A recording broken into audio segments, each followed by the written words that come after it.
Ši istorija gali nutikti ir jums. Todėl klausykitės įdėmiai. Tai atsitiko normaliai porai, galbūt tokie kaip jūs, kai jie nusprendė įsirengti grindinį šildymą savo naujame name. Ir per draugų draugus susirado darbininkus, kurie dirba greitai ir pigiai.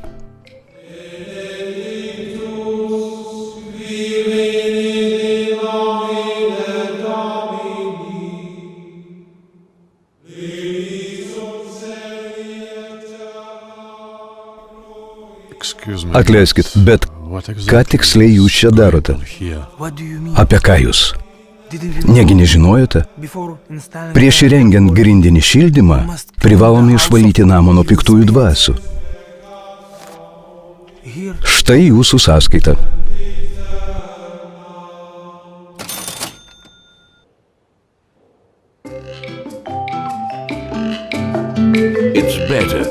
Geriau kreiptis tiesiai į profesionalus.